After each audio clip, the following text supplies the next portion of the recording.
Aloha.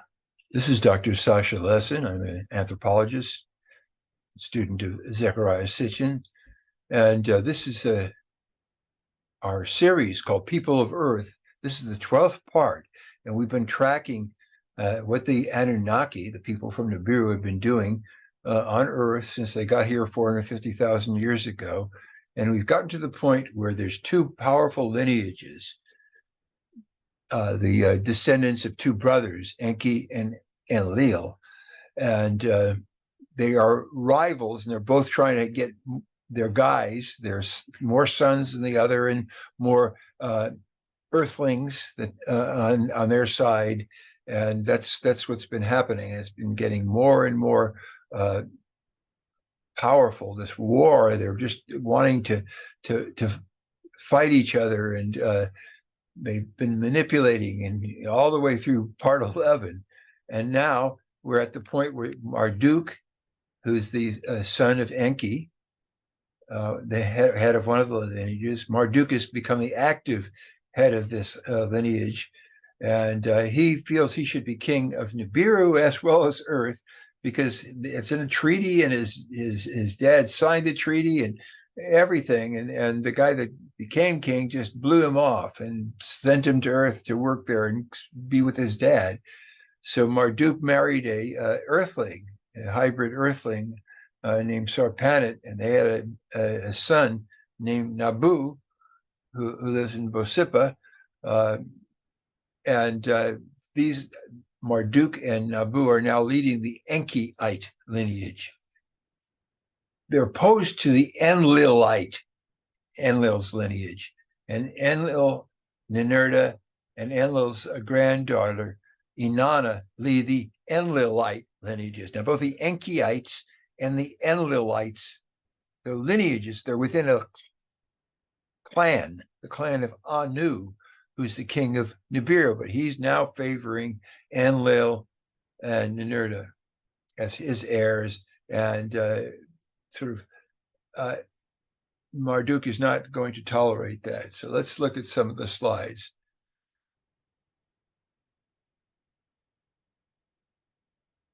Advance slides.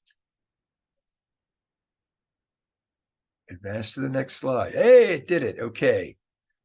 So the son of Enlil, Ninurta, is his enforcer. Ninurta has several fighter planes. He fires missiles. He has defeated many enemies, and he totally controls things. When he's around, he's the enforcer, and he's the one that's making sure that Enlil is obeyed. And Inanna has, and if you'll remember the last episode or check with it, has risen, so she's the biggest power, and she's saying, I'm the king of everything. I'm the queen of the earth, and I'm not going to listen to my dad. Even I'm not going to listen to my grandfather. Ninurta gets back from the job he was doing in atop the Andes, building a second landing platform in case Marduk took the one in Sinai. Ninurta returns, and he first thing he does is he gets his Gudians, the people from the mountains, and they run Inanna and his brother and Nergal out of. They run Inanna out of town, and they run Nergal, who's become her lover, out of town too. And now, as long as he's around, he controls his Gudian horsemen, and he also controls all the cities. So everything's working when Ninurta, and that's a drawing of him, is shown with his airplane, the symbol of his airplane, and he's also got weapons that are advanced techno weapons of mass destruction, and he rules from Lagash. That's the name of his city.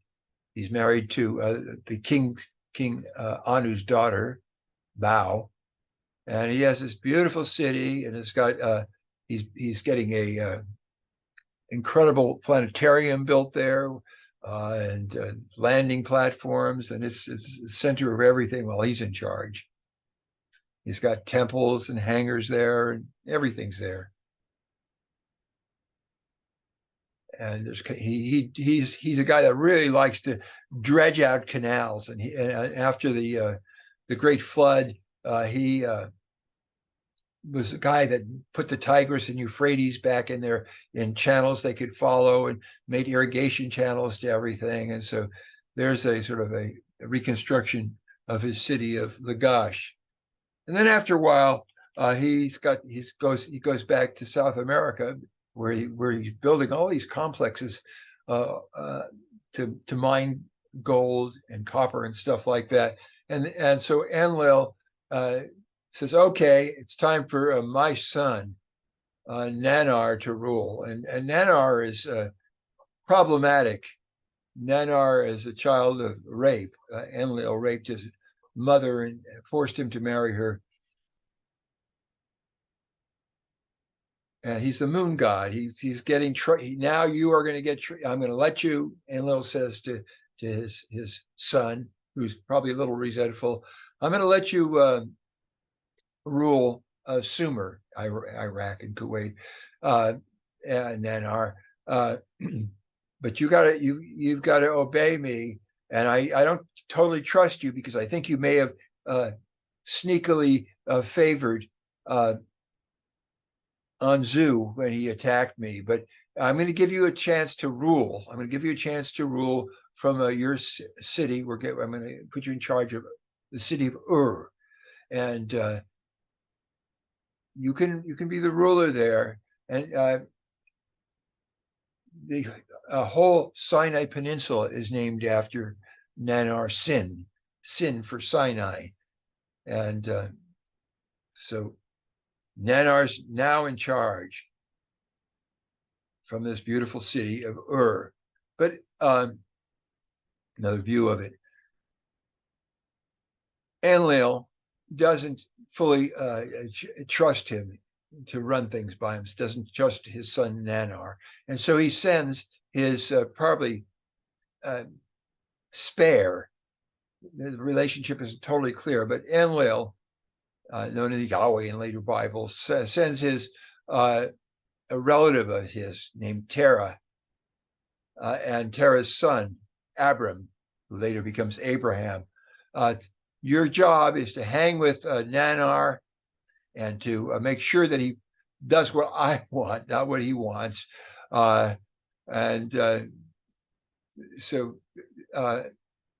Terah said, "Well, wait, but what he wants to do is do commerce and trade instead of war.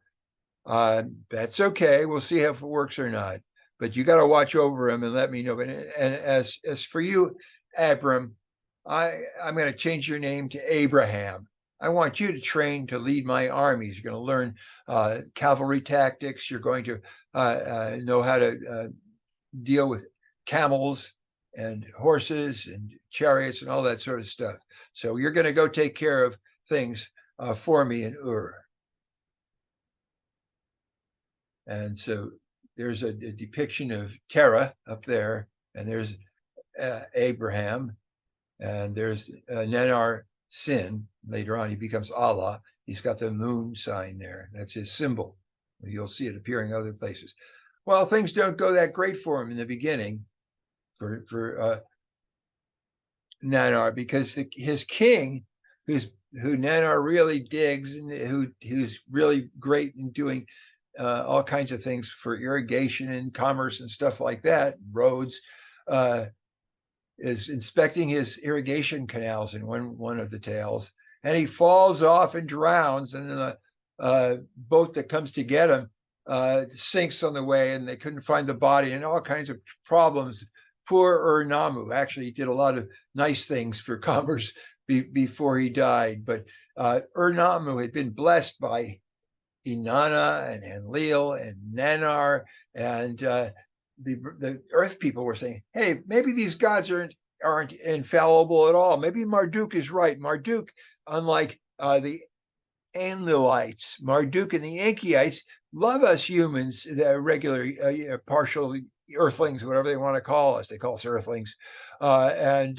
Maybe we should be listening to them instead of the Enkiites, instead of the Enlil-ITEs. And so people are starting to doubt what's going on in Ur. And so, and Nannar is not adequately controlling things. Her king just drowned. In other cases, they say he died in battle. I think he probably fell in the irrigation canal. It seemed to have the most detail. So they bring Inanna back from exile. If you'll remember from from number 11, she had tried to be king of everything, queen of everything, and Ninurta came back and ran her out of town. But Ur-Nammu didn't work, and so Nannar was forced to take another king, and Inanna came back and she married this guy Shulgi, and he's a tough guy. He did a lot of things that really upset even Enlil, but and Inanna has this pattern. The brutal guys that are very animalistic and beat everybody and stuff, real killers, is who she hooks up with. And so she really digs Shulgi, and he digs her. And there's a little map of how much they see that tan there. That's how much how far they extended. You can see they've got all of Iraq, all the way up into Turkey, and down the other direction too, into the Sinai. They are really extending things. However, Marduk is not quitting, and he and Nabu are increasing the pressure. Marduk is coming up from Egypt.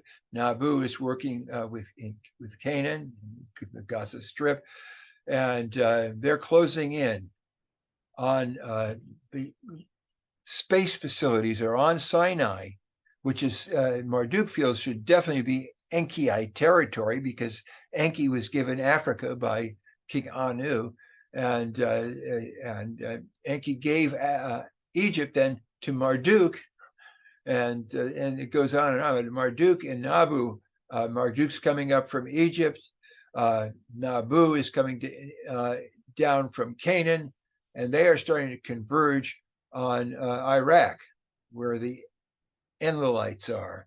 But the Enlil wants to make sure what's going on, and so he gets Abraham to act as his spy. And Abraham and his nephew Lot go to Sodom to just check out the scene and see whether it's true that, and that's Lot in the middle of those three guys there, and Ninurta and Nergal are actually checking on him to make sure that what happens. And the people are rioting in Sodom when they see, oh my gosh, there's those there's those Anunnaki guys, that's Ninurta and Nergal, and they're in Lot's house. Oh my gosh, these guys are dangerous. They kill people. We don't know why. And there starts to be a riot outside, and Lot's holding him back. Anyway, when he gets out of there, he reports back to Enlil. Yeah, they have gone over. Canaan's gone over to the Enkiites. Now we have to go back a little to understand what happens next. You remember earlier on, Enki had taken missiles that were in the rocket ship of Alalu, the king of Nibiru that King Anu displaced, and Anu took 9 missiles, nuclear missiles. They were used to bomb the volcanoes to see if they could get a cloud cover of ash. Didn't work, but anyway, he used 2 of his missiles to blast through the astronaut belt, not astronaut belt, the asteroid belt. Wow, I'm mixing up my words just like Trump. Anyway, Enki and his pilot Abgal hid the missiles in a cave in Africa. But then his pilot, Enki's pilot, Abgal, who helped him hide the missiles, had to take Enlil to Africa to put him into exile because he had raped Sud, who later became his wife. And while Abgal had the boss, ex-boss, I guess he's an ex-boss in jail, while he had him in jail in Africa, he said, "Hey, listen, I'm really on your side. And here's where Enki and I hid the missiles, and here's the codes. Here's how you make it work. Yeah, I'm on your side, boss. Use the missiles and claim your right. Don't let them kick you out." And Enlil said, "Well, thanks. Good to know you're on my side. And let's just be quiet about this. Let's let it play out. Don't tell anyone that you've told me this. And I think that Sud is going to come around, and I'll just have to marry her, and they'll let me return. But let's keep this a secret, just between you and me. I know where the missiles are. Nobody knows that I know. Enki doesn't know that I know." So now, when Enlil is worried, very worried that Marduk and Nabu are closing in on him, he messages his father, Anu, on the planet Nibiru, and said, we've got to stop Ninurta and Nergal. And the way to do it, listen, I've got weapons of mass destruction. I know where they are, and we've got to employ them. And the people in the meeting before that, they had this council meeting, and everyone was saying, "You got to stop Marduk. You got to stop Nabu." And Enki says, "No, I'm not going to hear any more of this." And he walks out, and he's thinking, "Ha ha ha! They can't do anything. They're just bluff. They don't know where any weapons are. Marduk's got better weapons than them anyhow." And so Enki doesn't know that Abgal has betrayed him to Enlil. And Dad, of course, because he's afraid of Marduk too. Marduk wants to come and get his crown from Anu. So Anu says, "Yeah, go ahead, nuke him, stop Marduk, for heaven's sake, stop him already." There's a depiction of this, as you often see, of Anu, the king of Nibiru. Well, Marduk has some pretty good idea this is happening. He tells his pal, head of the Persians, Yima, "Look, build this fallout shelter. You might need it." And so Yima builds this an underground city so they can it's strong enough to keep out intruders and also to keep out radioactivity. And they send these two guys, Nergal, who wants to get Canaan, and Ninurta, who is supposed to bomb the Sinai runway and the mission control at Jerusalem for the Sinai Peninsula. And they set off with their bombs. So Nergal drops his bombs at the bottom of the South Sea, breaks the south bank of the South Sea. Abraham, of course, warns his spies, Abraham and Lot, to get out of there. Abraham's wife, unfortunately, looked back when the nuclear explosion came off, and that turned her to these sort of to salt vapor. The Bible translates it as salt, but in any case, poor Lot had to go on, and he thought he and his daughters were the only people in the world, so the story goes. So he had to have sex with them.